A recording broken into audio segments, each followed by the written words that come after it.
రాగా ఉన్నాయంటే డైలాగ్స్ ఈ బూత్ కానీ ఉందంటే అది రాంగ్ అని ప్రూవ్ చేద్దామని ఏమన్నా అనుకుంటున్నారు? బట్ బూతులు ఇష్టపడే వాళ్ళు నా అభిమానులు కాదు అసలు. నేను వచ్చింది హీరో అవడానికి, నన్ను ఎవడో హీరోని చేయడు, నేనే చేసుకోవాలి, నేను చేసుకున్నాను. ఆ రోజు ఫ్రస్ట్రేట్ అయ్యాను, తీస్తాను ఇబ్బంది. నైట్ చిరాకు దొబ్బింది. లారానో సచిన్నో కాదు అఫ్రీదీన్ జనరల్లీ ఎవరో అంత సాహసం చేయరు. ఒక పాకిస్తాన్ క్రికెట్ ప్లేయర్ని హీరో క్యారెక్టర్కి అనువదించుకుని. మీ ఫేవరెట్ ఫుట్బాలర్ ఎవరని అడగండి, సునీల్ ఛేత్రి అని ఒకడు చెప్తాడా? మెస్సీ అంటాడు, అంటాడా? మరి హిందూయిజం అనేది మతం కాదు, కల్చర్ అండి. ఈ డైలాగ్ పెట్టాల్సినంత అవసరం ఏమొచ్చింది? ఈరోజు దేశం రైట్ అండ్ లెఫ్ట్గా విడిపోయింది. హిందూయిజం అంటే పక్క రిలీజియన్ హేట్ చేయడం కాదు. మెగాస్టార్ లాంటి ఆయన ఇవన్నీ దాటకపోతే మెగాస్టార్ అయ్యేవారు కాదు. మీకు కూడా ఎంత స్కోప్ ఉందో మేబీ. నాకు మెడలు కట్టుకోవాలి, మిద్దులు కట్టుకోవాలని రాలేదు. అవన్నీ టెంపరీ అని తెలుసు. నేను ఇంకా పెద్ద పేరు కోసం వచ్చింది.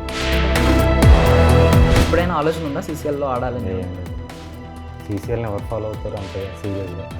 వీళ్ళు మొక్కలు చూడడానికి చూస్తారు కానీ గేమ్ చూడడానికి కాదు. స్టార్ హీరోతో వర్క్ చేయాలని ఫోర్స్ చేసి మిమ్మల్ని అడిగితే పెద్ద స్టార్ వచ్చి తీసిన కాలు నొక్క అంటే నొక్క, నేను అలా ఫీల్ అవుతాను. నా కాలు నేను నొక్కుంటాను. Ladies and gentlemen, boys and girls and my dear nibbis and nibbas, welcome to Filmy Focus. నేను మీ ప్రియమైన దర్శన్. నాతో పాటు ఎవరున్నారంటే, మా సినిమాకి రండి, మీరు 200కి 300కి న్యాయం చేస్తామని చెప్పుకుంటున్న వాళ్ళు ఒకవైపు ఉంటే, ముందు మా సినిమా చూడండి, మీకు నచ్చితే మీరు ఎంత ఇవ్వగలిగితే అంత ఇవ్వండి, ఎందుకంటే మీరు ఇచ్చే కొద్దీ నేను తీస్తూనే ఉంటా అని ధైర్యంగా ఒక స్టెప్ వేసిన ఆయన అనమాట. ఇక్కడ ఇంటర్వ్యూ చైర్లో కూర్చొని ఆయన ఎలివేట్ చేయకూడదు, బట్ స్టిల్ ఒక మాట అయితే చెప్తాను. ఒకప్పుడు ఉపేంద్ర గారి సినిమాలు చూసాం, అదే ఫ్లేవర్ నాకు ఎందుకో ఈ సినిమాలు చూసినప్పుడు మళ్ళీ కనిపించింది. నాతో పాటు ఉన్నారు బిఎస్కే బండి సరోజ్ కుమార్ గారు. మాట్లాడేద్దాం. Hi sir.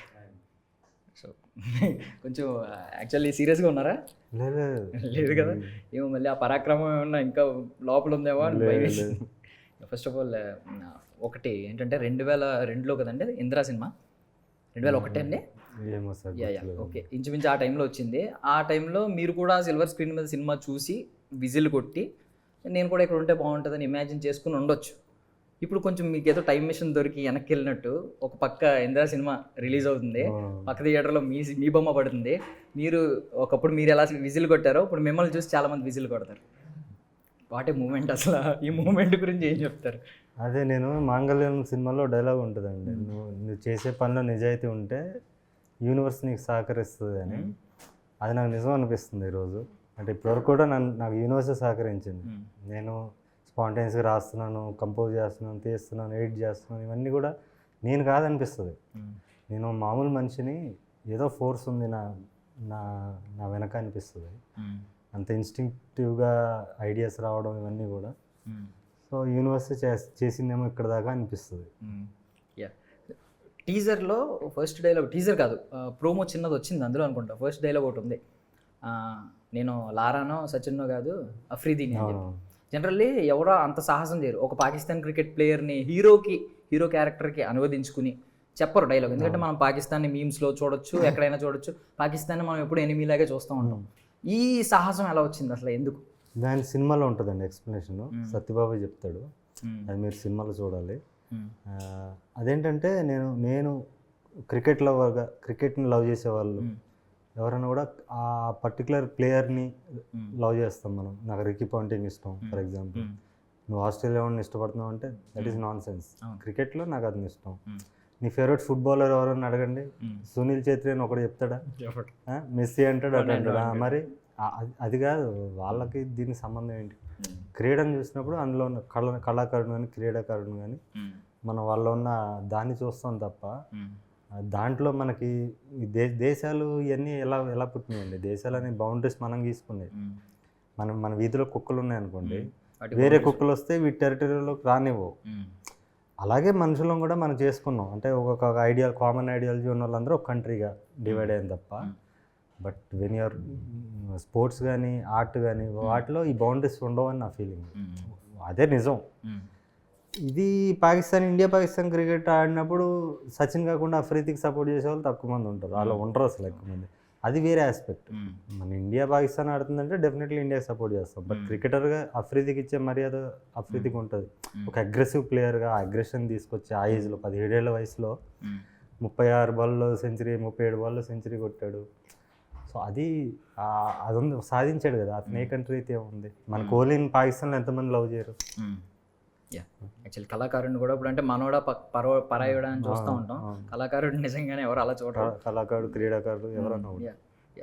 సో ఒక డైలాగ్ ఉందండి, ఇదే మెచ్యూరిటీతో మీరు ఒక డైలాగ్ పెట్టారు.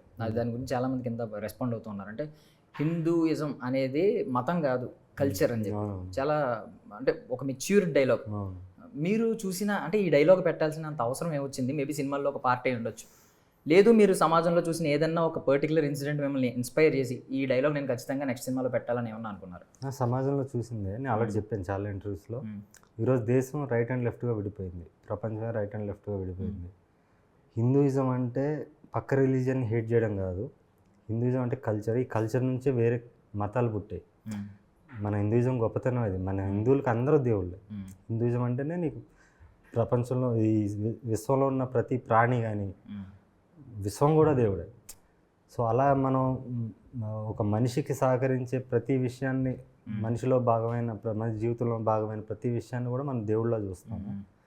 ప్లస్ అలాంటి ప్రతి లైఫ్ ఫామ్ని మనం దేవుడిగా చూసినప్పుడు మిగతా మతాలు దేవుడు ఆ మతాలు ఇక్కడి నుంచి పోయినాయి కదా. హిందూయిజం అనేది అమ్మ లాంటిది, ఇక్కడి నుంచే మతాలు పుట్టాయి. ఇది కల్చరు, ఈ కల్చర్ నుంచి మతాలు పుట్టాయి. సో వాళ్ళ దేవుళ్ళు కూడా మన దేవుళ్ళే. సో హిందూయిజం అనేది vast, it's bigger than any other religions. At the same time it is more democratic అని చెప్పాలనుకున్నాను. సో ఇప్పుడు మన హిందువుల్లోనే మన హిందుస్థాన్లోనే మన భారతీయులకి ఒకటి ఇండియా గురించి ఒకటి ఉంది, యూనిటీ ఇన్ డైవర్సిటీ.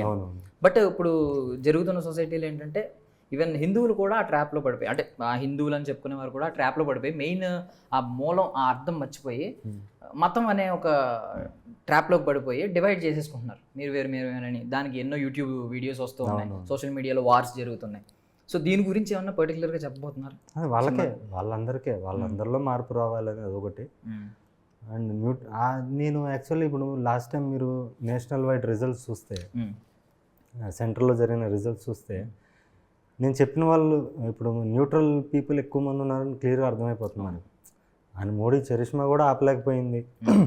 ఆ పొజిషన్లో అంత స్ట్రాంగ్ లీడర్స్ లేకపోయినా కూడా వచ్చారంటే మతాల పేరున పాలిటిక్స్ చేస్తే మన సమాజం ఒప్పుకోదు, హిందువులు మెజారిటీగా ఉన్న సమాజమే ఒప్పుకోదు అనే విషయం మీకు తేటతెల్లం అయిపోయింది.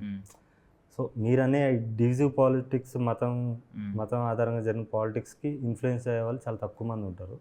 వాళ్ళలో కూడా చేంజ్ వస్తుంది. కడుపు కాలేక వాడికి మతం ఎక్కడ గుర్తొస్తుంది? సూపర్. ఆ బ్లడ్ అవసరమైనప్పుడు, కడుపు కాలినప్పుడు మతం గుర్తురాదు. గవర్నమెంట్ కూడా వెన్ ఇట్స్ డెవలప్మెంట్ మీద కాన్సన్ట్రేట్ చేసి ఇలాగే వెళ్తే కనుక దాని అవసరం ఉండదని నా ఫీలింగ్. సో మీ కళల్లో ఆర్ట్ మీద కసి చూస్తూ ఉంటాం. బట్ మీరు క్రికెట్ గురించి డైలాగ్ చెప్పారు, క్రికెట్ వదిలేస్తానని. అప్పుడు కూడా మీకు కసి కనిపించింది, బికాస్ మీకు క్రికెట్ అంటే చాలా ఇష్టం. బట్ క్రికెట్ని అంటే రియాలిటీలో ఎందుకు వదిలేశారు రియల్ లైఫ్లో అనేది ఒక క్వశ్చన్ అనమాట. ఎందుకు సార్? నేను లేట్గా జాయిన్ అయ్యానండి. చిన్నప్పటి నుంచి ఆ మజిల్ మెమరీ ఉండి అలా అవడం వేరు. లేట్గా నేను జాయిన్ అవ్వడం వల్ల తెలుసుకున్నాను. ఒక టీంకి, లీగ్ టీమ్ క్యాప్టెన్గా వెళ్ళాను. కానీ స్టిల్ ఐ ఫెల్ లైక్ నేను ఎక్స్ట్రాడినరీ కాదు. అక్కడ ఎక్స్ట్రాడినరీ అయితేనే మనకు సక్సెస్ అవ్వగలం అనిపించింది. అప్పుడు నేను ఆర్ట్ వైపు వచ్చాను. నేను యాక్చువల్లీ నా టార్గెట్ అది, క్రికెటర్ 36 years రిటైర్ అవుతాడు, తర్వాత యాక్టర్ అవుదాం ఇలా అనుకున్నాను నేను. సో 36 years వరకు ఆ టైం వేస్ట్ చేసే బదులు ఇటే వెళ్దామని చెప్పి ఇటు వచ్చేసి. ఏజ్ అనే పారామీటర్ మిమ్మల్ని ఆపింది. లేకపోయి ఉంటే అక్కడ కూడా ఈ 50 years తర్వాత కూడా క్రికెటర్ అయ్యే ఛాన్స్ ఉందంటే ఖచ్చితంగా డెఫినెట్లీ చూసామండి. ఓకే. సో ఇప్పుడు ఇందులోకి వచ్చేస్తే ఈ పేరు కొంచెం ఒక క్రాఫ్ట్ వదిలినట్టున్నారు ఈసారి, డైరెక్టర్ ఆఫ్ ఫోటోగ్రఫీ. అవును. యాక్చువల్లీ రీజన్ ఏంటంటే దానికి అది పెద్ద స్ట్రెయిన్ జాబ్ అండి. నేను కెమెరా సెట్ చేయాలి, ఆపరేటివ్ కెమెరామెన్ చెప్పి మళ్ళీ నేను వెళ్ళి ఎక్స్పోజర్ సెట్ చేయాలి, లైటింగ్ సెట్ చేసుకోవాలి, చాలా స్ట్రెస్తో కూడిన జాబ్. అండ్ ఇంకా ఎక్స్పీరియన్స్ పర్సన్ అయితే ఇంకా బాగా చేయగలరు అని అప్పుడు అనుకున్నాను. మెయిన్ స్ట్రీమ్కి వెళ్తే మంచి డిఓపిని పెట్టుకొని, ప్రసాద్ గారితో నాకున్న బాండింగ్ ఇంతకుముందు అంటే ఎప్పుడు కలవలేదు కానీ ఫోన్లో ఒక మ్యూచువల్ అడ్మిరేషన్ ఉంది. సో ఆయన రైట్ పర్సన్ అనిపించి ఆయన అప్రోచ్ అయ్యి ఇలా చేశాను. మీకు రైటింగ్ మీద చాలా గ్రిప్ ఉంది, అంటే అట్లీస్ట్ మీరు ఏం చెప్పాలనుకుంటున్నారో దాన్ని రాయగల దమ్ము మీకు ఉంది రైటింగ్ పరంగా. సో మీరు ఆఖరికి లిరిక్స్ కూడా మీరే రాసుకున్నారు. సో ఇవన్నీ మీ చేతిలో ఉన్నాయి. ఎడిటింగ్ ఒకటి అంటే ప్రాబ్లం ఎక్కడ వచ్చిందంటే, మీరు ఇన్ని క్రాఫ్ట్స్ ఎందుకు అంత బలంగా నేర్చుకున్నారు? బికాజ్ డైరెక్టర్ అనేవాడికి ఏ క్రాఫ్ట్ గురించి డీపర్ నాలెడ్జ్ ఉంటే చాలు, నేర్చుకోవాల్సిన అవసరం లేదు. బేసిక్గా చాలామందికి ఎడిటింగ్ రాదు, సినిమాటోగ్రఫీ రాదు, బట్ వాళ్ళతో అసోసియేట్ అయ్యి వాళ్ళకి మనం ఏం చూపించాలి అనుకునేది చెప్పగలిగితే చాలు. బట్ మీరు ఇన్ని డీప్గా నేర్చుకోవాల్సిన అవసరం ఏముంది? అంటే నేను ఇప్పుడు నేను యాక్టర్గా నేను సినిమా చేసుకుంటున్నాను. చేసుకున్నప్పుడు నాకు ఆ కటింగ్ పాయింట్స్, నా ఎడిటింగ్ కంటూ ఒక స్టైల్ ఉందండి. ఇప్పుడు నేను మై విలేజ్లోనే ఒకరికి ఇంటర్వ్యూ ఇచ్చాను ఇప్పుడు. ఇప్పటికీ నాకు మెసేజ్లు వస్తుంటాయి, దాని ఎడిటింగ్ నువ్వే చేసావు కదా అని. అక్కడ పేరు కూడా ఉండదు. అంటే నాకు డిఎన్ఏ ఉంది ఎడిటింగ్కి అయితే. సో అది కూడా వన్ ఆఫ్ మై ఆర్ట్స్. కానీ అది కూడా చాలా స్ట్రెస్ఫుల్ జాబ్ అండి. దాన్ని కూడా వదులుదామనే ఉంది. కానీ ఇప్పుడు అన్కండిషనల్గా వచ్చి ఎడిటింగ్ చేసేవాళ్ళు లేరు అప్పటికి. మేబీ ఈ సినిమా తర్వాత వస్తారేమో. ఈ సినిమా తర్వాత నాకు అవసరం రాకపోవచ్చు ఒకవేళ సక్సెస్ నేను అనుకున్న సక్సెస్ రీచ్ అయితే. సో అది బయట కొలాబరేట్ అవుతాను ఇన్ ఫ్యూచర్. బట్ నా ఎడిటింగ్ అంటూ ఒక డిఎన్ఏ ఉంది. అది మిస్ అయిందని ఫీలింగ్ ఎప్పుడైనా కలిగితే మళ్ళీ I come back to that job. But గుర్తుపడుతున్నారు, మీ మొహం మీ పేరు వేయకపోయినా గుర్తుపడుతున్నారంటే అదే తెలిసిపోద్ది, కటింగ్ స్టైల్ తెలిసిపోద్ది. నైస్. సో యాక్చువల్లీ ఇప్పుడు ఇందులో ఈ క్యారెక్టర్ మాకు అర్థం కాలేదండి. బికాస్ మీరు స్టేజ్ మీద పర్ఫామ్ చేసేవి అవి వేరుగా ఉంటాయి, ఇది కొంచెం రియాలిటీలో కనిపిస్తుంది. అంటే రియల్ లైఫ్లో మీరు పర్ఫామ్ చేయట్లేదు, రియల్ లైఫ్లో ఉన్న క్యారెక్టర్ అది. రెండు ఏమైనా డ్యూయల్ రోల్ ఉంటుందా? ఈ కన్ఫ్యూజన్ ఉంది. అలాగే మీరు ఆన్సర్ కూడా ఇవ్వరు, బట్ ఏమైనా క్లారిటీ ఇవ్వగలి తెలుసుకుంటే ఇవ్వండి. అదే ఫాదర్ సన్ చెప్పాను కదండి. నేను చూడలేదు, ప్రెస్ మీట్లో చెప్తాను. Okay, father son. కానీ ప్రతి మనిషిలో కూడా ఇలాంటి రెండు కాంట్రాస్ట్ క్యారెక్టర్స్ ఉంటాయి. ఆ ట్రాన్స్ఫర్మేషన్ చూపించాలనిపించింది, అది ఇద్దరిలో చూపించాను, ఒకే మనిషిలో కాకుండా. సో సమ్వాట్ కాంట్రవర్షియల్ అని మీరు అనుకోవచ్చు, బట్ ఓపెన్ స్టేట్మెంట్స్. చాలామంది ఫీలింగ్ ఎలా ఉంటుందంటే, వెనెవర్ అంటే ఈ రాగా ఉన్నాయంటే డైలాగ్స్, ఈ బూత్ కానీ ఉందంటే అది బూతే. మీరు అనుకున్నా కాకపోయినా మనం మాట్లాడుకున్నప్పుడు కూడా మనం బూతేనే అనుకుంటాం, అరే బూతులేంట్రా అని అనుకుంటాం. అది అయిపోయింది, వాటి గురించి చెప్పేసాం, దానికంటూ ఆడియన్స్ జనరేట్ అయిపోయారు మనకి. ఇది వచ్చి మెయిన్ స్ట్రీమ్ ఫిల్మ్, దానికి మళ్ళీ వెనక్కి వెళ్ళి వెనక్కంటే అదేం కాదు. ఇప్పుడు కొంతమంది ఫీలింగ్ ఏంటంటే దానివల్ల ఆ కల్ట్ బేస్, ఫ్యాన్ బేస్ వచ్చింది అనే ఫీలింగ్ ఉంది. అది రాంగ్ అని ప్రూవ్ చేయడానికి అనుకుంటున్నారు ఇప్పుడు ఏమన్నా? బికాస్ ఒక్క డైలాగ్ కూడా లేదు, అది రాంగ్ అని ప్రూవ్ చేద్దామని ఏమన్నా అనుకుంటున్నారు? బూతులు ఇష్టపడే వాళ్ళు నా అభిమానులు కాదు అసలు. వాళ్ళందరూ కూడా మెయిన్ స్ట్రీమ్ ఆడియన్స్, నన్ను అభిమానించిన వాళ్ళు. అందులో ఎమోషనే గుర్తించారు. అవన్నీ కల్ట్ క్లాసిక్స్ అండి అవి మూడు కూడా. సో దాంట్లో ఎమోషన్ గుర్తించారు. నాకు అన్ని సెక్షన్స్లో ఆడియన్స్ ఉన్నారు, అభిమానులు ఉన్నారు. So that has nothing to do with this. ఇది వాళ్ళందరూ ఫ్యామిలీతో విడిగా చూశారు ఒంటరిగా, ఇప్పుడు ఫ్యామిలీతో ధైర్యంగా వెళ్ళి చూడండి, ఇంకెక్కువ మంది తెలుస్తాం. ఓకే, మెయిన్ ఆలోచన ఏంటంటే ఫ్యామిలీస్తో అందరూ కలిసి చూడాలని చెప్పి ఇందులో ఇక్కడ నుంచి అలాగే తీస్తాను. మెయిన్ స్ట్రీమ్గా రావడానికి నేను అటెన్షన్ కోసం అవి తీశాను. అది కూడా అద్భుతమైన డ్రామాని సహజంగా నాకు అక్కడ ఉన్న ఇండిపెండెన్స్ని వాడుకొని తీశాను. సీరియస్గా మీరు మాకు ఎక్కువగా అంటే ఈ దాని పేరు ఏంటంటే, సారీ ఫర్గట్, మాంగళ్యం కంటే ముందు ఆ నిర్బంధం అండి, నిర్బంధం మాంగళ్యం, ఇక్కడ నుంచి కొంచెం సోషల్ మీడియాలో మాంగళ్యం బాగా వైరల్ అయింది, దానివల్ల బాగా తెలిసి వచ్చింది. బట్ తెలుసుకున్న తర్వాత అరే ఒక 14 ఏళ్ల క్రితం ఒక సినిమా తీశారు ఈయన, పెద్ద పెద్ద స్టార్ హీరోలు కూడా నెరేట్ చేస్తే వాళ్ళు యాక్ట్ చేద్దామని అనుకున్నారు. ఇప్పుడు స్టార్లని ఫీల్ అవుతున్నాం మేము చాలామంది హీరోని, వాళ్ళు యాక్ట్ చేద్దామని తిరిగి మీకు ఫోన్ చేసినా మీకు నచ్చక, యాటిట్యూడ్ నచ్చక వదిలేశారు అనేది మీరే చెప్పారు ఓపెన్గానే. ఎప్పుడైనా ఈ పాయింట్ ఆఫ్ వ్యూలో ఇన్ని 14 ఏళ్ళు అంటే తక్కువ కాదండి. బికాజ్ ఎస్కేఎన్ గారిని ఇందాక మాట్లాడాం, ఆయన బేబీ తర్వాత ఆయన కరువు ఎలా ఉంది మనమే చూసాం, గ్రాఫ్ ఇలా లేచింది. ఎంత స్పాన్ ఉంది? 1 year స్పాన్. మీకు 14 ఏళ్ళ స్పాన్ అంటే ఏ స్థాయిలో ఉండేవారో ఒకవేళ ఇమాజిన్ చేసుకుంటే. ఎప్పుడైనా కొంచెమైనా రిగ్రెట్ ఉందా? లేదండి, నేను ఎప్పుడే మెచ్యూర్ అయినా అనిపించింది. 14 ఏళ్ళ క్రితం నేను అప్పుడు తీసిన సినిమా ఇప్పుడు చూసి నవ్వుకుంటాను, ఎంత ఫూలిష్గా తీశానేంటి, దాంట్లో ఎమోషన్ లేదు, ఎంతసేపు షార్ట్లు. ఇప్పుడు ఓకే, ఇప్పుడు 1000 కోట్లు టర్న్ ఓవర్ వచ్చిన సినిమాలన్నిటికీ అదే ఇన్స్పిరేషన్. చాలామంది టెక్నీషియన్స్ కూడా చెప్తుంటారు, నీ సినిమా చూసే మేము మా వర్క్కి వెళ్తాం ఏమైనా చేయాలనుకున్నప్పుడు. అది నిలిచింది, బట్ ఆడియన్స్లోకి అది ఆడియన్స్లోకి వెళ్ళే సినిమా కూడా కాదు. సగటు మనిషి చూస్తే దాన్ని కనెక్ట్ అవ్వడు ఆ క్యారెక్టర్స్కి, వాటికి. అది వేస్ట్ అనిపించి ఇప్పుడు నేను సమాజంలో ఉన్న ఎలిమెంట్స్ తీసుకుని ఈ షార్ట్లు తీయకుండా ఎమోషన్స్ క్యాప్చర్ చేసుకుంటూ వెళ్తాను. దాని గురించే కింద కమెంట్స్ అనుకుంటున్నా. అంటే ఏమంటున్నారంటే, ఎవరైనా స్టార్ హీరోకి కట్అవుట్ ముఖ్యం, ఒక హీరోకి, స్టార్ హీరోని కదా, హీరోకి కట్అవుట్ ముఖ్యం. బట్ బిఎస్కే అన్నది వాయిస్ చాలు, మీ వాయిస్ ఒకటి కళ్ళు మూసుకుని విన్నా వాయిస్ పవర్ఫుల్, దాని ఆరా అలా ఉందని చెప్పి చాలామంది మాట్లాడారు. మీరు అన్న మా వర్డ్స్కి మ్యాచ్ అయిందని చెప్తున్నాను జస్ట్. సో యాక్చువల్లీ ఇప్పుడు ఈ మధ్యలో ఉందండి, మీరు ఒక డేరింగ్ స్టెప్ వేశారు. ఏంటంటే సినిమా తీస్తాను యూట్యూబ్లో, అంటే మీ పరిస్థితులు అలా వచ్చినాయి, ఆ కోవిడ్ ఇవన్నీ, మీకు డిస్ట్రిబ్యూటర్స్ దొరకక ఇలాంటివన్నీ ఎదురై మీరు ఒక డేరింగ్ స్టెప్ వేశారు. వాట్ ఇఫ్ ఆ తర్వాత అంతకుముందు మీరు కొంతమందిని ఇలా నిర్బంధించడం దాన్ని ఏమంటారు, అవాయిడ్ చేశారు, వద్దని వదిలేసుకున్నారు, పెద్ద పెద్ద ప్రొడక్షన్ హౌస్తో వద్దని వదిలేసుకున్నారు. వాట్ ఇఫ్ వాళ్ళు మిమ్మల్ని అప్పుడు వద్దు అని మిమ్మల్ని ఏదో రకంగా టార్గెట్ చేసి ఉంటే, అండ్ ఇప్పుడు యూట్యూబర్స్ ఆ టైంలో అంత వైరల్ అవ్వకుండా, మేబీ కోవిడ్ టైంలో అందరూ చూసారు కాబట్టి వైరల్ అవ్వకుండా యూట్యూబర్స్ నుంచి అంత సపోర్ట్ రాకపోయి ఉంటే, అంటే యూట్యూబ్ చూసే వాళ్ళ నుంచి, ఆడియన్స్ నుంచి ఏమయ్యి ఉండేది?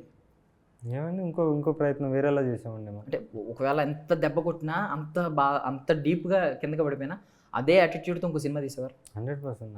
దాని ముందు 3 సినిమాలు తీసాను, 3 దెబ్బ పడ్డాయి. ఆ 3 సినిమాలు తీయడానికి నాకు 10 ఏళ్ళు పట్టింది. ఎందుకు పట్టిందంటే నాకు కంఫర్టబుల్గా వచ్చే ఇన్వెస్ట్ వచ్చినప్పుడు చేద్దాం, అప్పటి వరకు స్ట్రగులే వెళ్తూనే ఉండేది. సో ఇప్పుడు ఎప్పుడైతే వచ్చిందో, నేనే ప్రొడ్యూసర్ అయ్యానో, నేనే చేసుకోవాలి, ఇప్పుడు it was easy for me.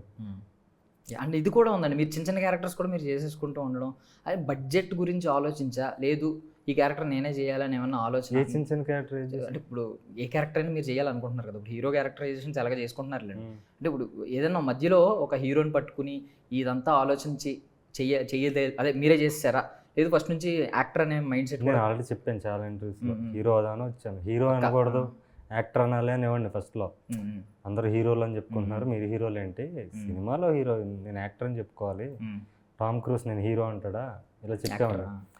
అలా చెప్తే వీళ్ళు ఎలా అంటే అన్న యాక్టర్ మేము హీరోలం అంటారు. ఇప్పుడు వద్దురా బాబు, మీరే హీరోలు అంటే ఇక నేనేంటి, సరే లైట్ తీసుకొని ఇంకా ఇదే టెక్నాలజీ నేను ఫాలో అవుతున్నా. నేను వచ్చింది హీరో అవడానికి, నన్ను ఎవడో హీరోని చేయడు, నేనే చేసుకోవాలి, నేను చేసుకుని ముందుకు వచ్చాను. నా యాక్టింగ్ వల్ల నా సినిమాలు హిట్ అయ్యాయి, ఇన్ ఫ్యూచర్ కూడా అలాగే నడుస్తాయి. ఎందుకంటే నా సినిమాలో కథ ఉండదు, ఎమోషన్స్ ఉంటాయి. ఎమోషన్స్ తీసుకెళ్ళే లీడ్ యాక్టర్ ఎప్పుడు ఇంపార్టెంట్, నా చుట్టే రాసుకుంటాను. సో అది 3 సినిమాలు నేను జనాల్లోకి వెళ్ళాను, ఇప్పుడు వస్తున్నాను. అప్పుడు మంచి క్రిస్పీ లైన్ ఉండేది, కళ నాది వేళ మీది, బాగుంది అది, చాలా అంటే ఆడియన్స్ని చాలా దగ్గర చేసింది మిమ్మల్ని. ఇప్పుడు ఏంటి మీ లైన్, ఇప్పుడు ఆడియన్స్లోకి వెళ్ళే లైన్? ఏం లైన్ ఏం లేదు, చూడండి సినిమా చూడండి అన్నాను అంతే. ఇంకా దీని తర్వాత ఇంకేం లైన్ అవసరం ఏముంది. అండ్ ఆల్రెడీ నమ్మకం బిల్డ్ అయింది కాబట్టి చూస్తారా, నమ్మిన వాళ్ళు వస్తారు, వచ్చి చూస్తారు.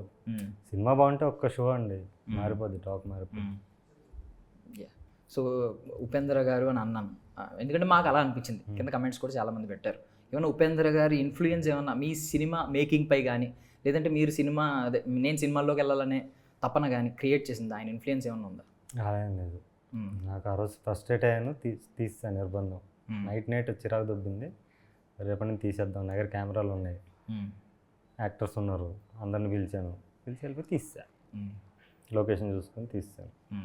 సో ఇప్పుడు డైలాగ్స్ గురించి మాట్లాడుకుంటే నాకు అంటే ఎవ్రీ డైలాగ్ ఒక్కొక్కరు ఒక్కొక్కటి మెన్షన్ చేస్తున్నారు. ఆ కళ కాగితం గురించి ఒకటి, లేదంటే ఎముడు వస్తే ఏం చేస్తావు, పులు వస్తే ఇది, జ్వరం వస్తే ఇది, సంథింగ్. ఏ డైలాగ్ చూసుకున్నా, ఈవెన్ ఫస్ట్ ప్రోమో నుంచి ట్రైలర్ వరకు ఇన్ని బెస్ట్ డైలాగ్స్ ఉన్నాయి.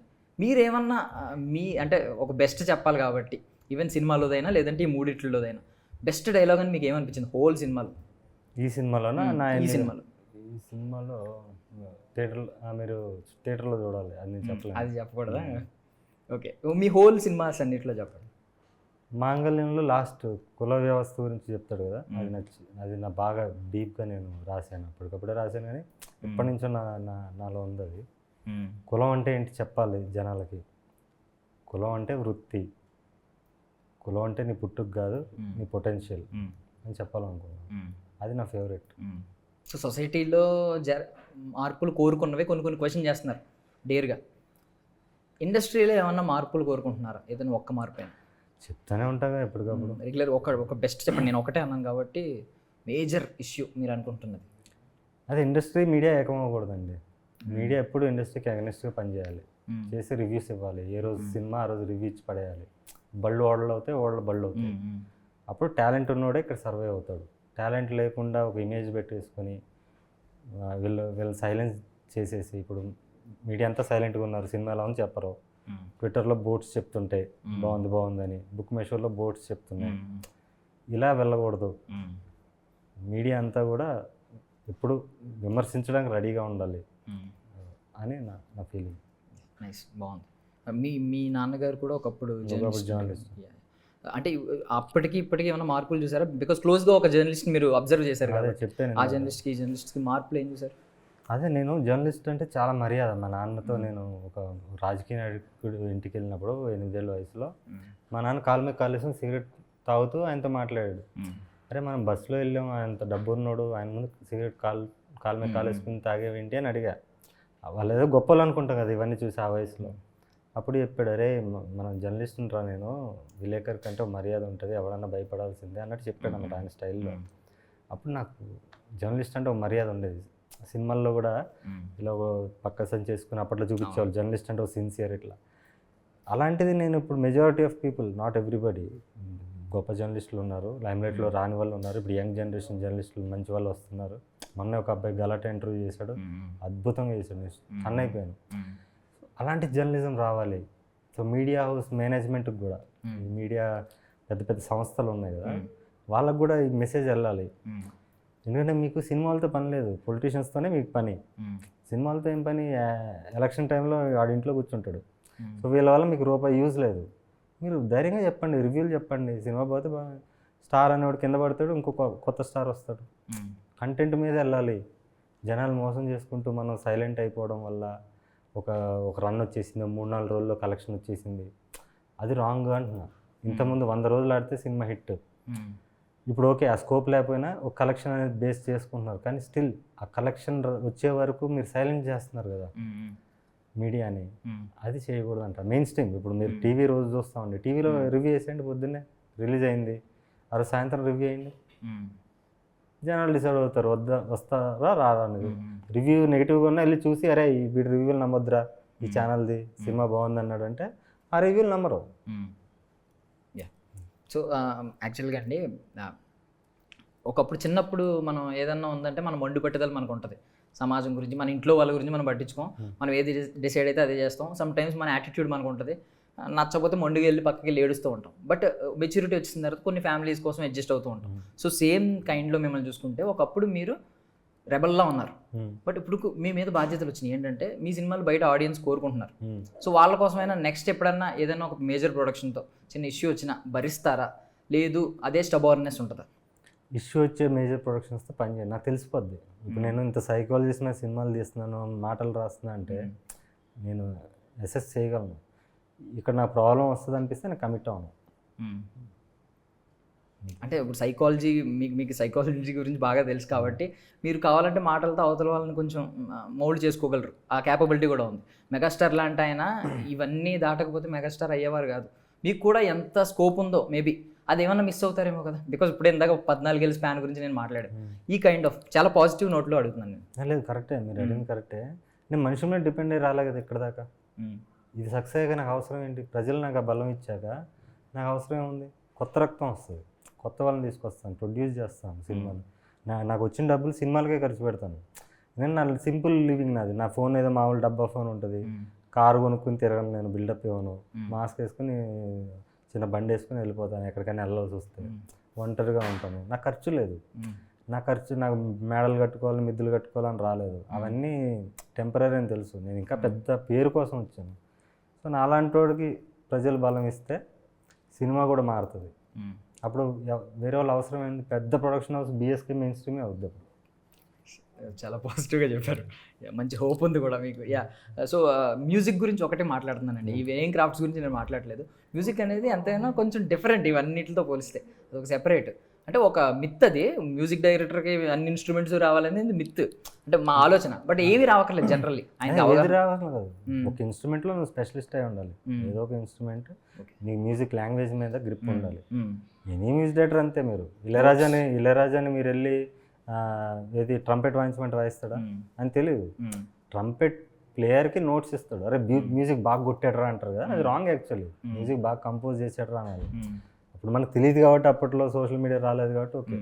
ఇప్పుడు ఏఆర్ రెహమాన్ మ్యూజిక్ తీసుకున్నా కూడా అన్నీ కొట్టడు, ఆయన కొట్టిస్తాడు పక్క నుండి, ఆయన నోట్స్ చెప్పి కొట్టిస్తాడు. సో మీకు బాగా వచ్చిన ఇన్స్ట్రుమెంట్ ఏంటండి? బాగా వచ్చంటే కీబోర్డ్ వచ్చు. I'm more a vocalist. Vocal వోకల్తోనే ఎక్కువ చెప్తాను. గ్రేట్ చేయాలి కీబోర్డ్ అంటే నువ్వు గ్రేట్ చేయాలి, దాని మీద టైం స్పెండ్ చేయాలి. కీబోర్డ్ ప్లేయర్ని పెట్టుకుని నేను నరేట్ చేస్తే అయిపోద్ది. సో బేసిక్ ప్రోగ్రామింగ్ అన్నీ చేసుకుని ప్రోగ్రామర్స్ ఉంటారు, నాకు మిగతా ఇన్స్ట్రుమెంట్స్ ప్లే చేసే వాళ్ళు ఉంటారు, సింగర్స్ ఉంటారు, వాళ్ళందరితో వర్క్ చేపిస్తాను. Music director, every music director. So ఇప్పుడు మీ డైలెక్ట్ ఎక్కువ గోదావరి, వెస్ట్ గోదావరి జిల్లాదేనండి మీరు మాట్లాడేది? తూర్పుగోదావరి జిల్లా దాంట్లో ఇందులో యా ఎక్కువగా మీది ఒకటి అంటే మీకు ఏదైతే కంఫర్టబుల్ ఉందో దాన్నే ఫాలో అవుతున్నారు? అలా ఏం లేదు, నేను నిర్బంధంలో పక్క తెలంగాణ నేను మాట్లాడి చూడలేదు సినిమా. లేదు నేను చూడలేదు. నిర్బంధం చూసి ఇది చూసాక షాక్ అయిపోయారు. నేను ట్రైలర్ చూసాను అది యాక్చువల్లీ, అప్పుడు ఓటీటీలో అది సారీ యూట్యూబ్లో వచ్చింది కదా. నిర్బంధంలో అసలు పక్క హైదరాబాద్ గదిలా ఉంటుంది మాట్లాడే మాట అంతా కూడా. చాలామంది తెలంగాణ అభిమానులు కూడా అన్న నీకు ఆంధ్ర సెట్ కాలే అన్న తెలంగాణ చేయంటారు, కింద చూడండి కమెంట్స్ ఉంటాయి. అలా ఏమి ఉండదు. అంటే ఇప్పుడు నువ్వు కొత్త డైలాగ్స్ కూడా అవసరమైతే ఎక్స్ప్లోర్ చేస్తారు. అలా ఏం లేదు అంటున్నా. నేను ఇప్పుడు నిర్బంధం 2లో రాయలసీమ యాస మాట్లాడా, తెలంగాణ మాట్లాడా ఒక పాత్రలో వచ్చి స్వచ్ఛమైన తెలుగు ఇప్పుడు నేను మాట్లాడాను, ఇంకో పాత్రలో వచ్చి ప్యూర్ తెలంగాణ మాట్లాడాను. అలా అంటే నేను సమాజంలో ఎక్కువ అందరినీ నేను అబ్జర్వ్ చేస్తుంటాను. యాక్టింగ్ అంటే అబ్జర్వింగ్ అండ్ ఎగ్జిక్యూటింగ్ అంతే. సో ఇప్పుడు యాక్టర్ డైరెక్టర్ అనేది పక్కా అంటే మీరు ఆ రెండు చూడాలని అనుకుంటున్నారు. బట్ వాట్ ఇఫ్ అంటే ఏదైనా ఒక పెద్ద స్టార్ హీరో మీతో వర్క్ చేయాలని ఒకసారి జస్ట్ మీతో వర్క్ చేయాలని ఫోర్స్ చేసి మిమ్మల్ని అడిగితే ఆయన ఇప్పుడు అప్రోచ్ బాగుంటే మీరే యాక్సెప్ట్ చేస్తారు? ఎందుకు యాక్సెప్ట్ చేస్తాను? అప్రోచ్ బాగుంటే ఆయన మీ కళకు విలువ ఇచ్చినప్పుడు మీరు ఇప్పుడు నీ కళకి ఒకడు విలువ వచ్చి పెద్ద స్టార్ వచ్చి ప్లీజ్ నా కాలు నొక్కవంటే నొక్కుతావా? నేను అలా ఫీల్ అవుతా. నా కాలు నేను నొక్కుంటా అంటే నాకు లైన్ ఆఫ్ ఇంట్రెస్ట్ కాదు. ముందంటే బతుకు తెరువు కోసం సరే మనం ఫస్ట్ మార్కెట్ ఉన్న యాక్టర్లతో చేద్దామని జర్నీ చేశాను. ఈ జర్నీ చేసి ఇదంతా వేస్ట్ అనిపించింది నాకు. ఇదంతా చెత్త ఎందుకు, మనమే చేసుకుందాం అందుకే టైం పడుతుంది. ఓకే టైం పట్టిన ఏమైంది, వస్తాం కదా. సో క్రికెటర్గా ఆ కళ ఉండిపోయింది ఒకటి. సీసీఎల్ ఉంది మనకి స్టార్స్కి, ఈ మనకి మీన్స్ సినిమా వాళ్ళకి సీసీఎల్ ఉంది. ఎప్పుడైనా ఆలోచన ఉందా సీసీఎల్లో ఆడాలని? ఏం లేదండి. సీసీఎల్ని ఎవరు ఫాలో అవుతారు అంతగా సీరియస్గా? వీళ్ళు మొక్కలు చూడడానికి చూస్తారు కానీ గేమ్ చూడడానికి ఎవరు వస్తారు? ఆడితే ప్రొఫెషనల్స్తో ఆడాలి, లేకపోతే గల్లీ ఆడుకోవాలి. So thank you so much అండి for your valuable time. I wish you all success అండి. ఇలాంటి సినిమాలు మళ్ళీ ఎక్కువ రావాలని మనస్ఫూర్తిగా కోరుకుంటున్నాను. Thank you sir. That's all for now. This is Darshan signing of.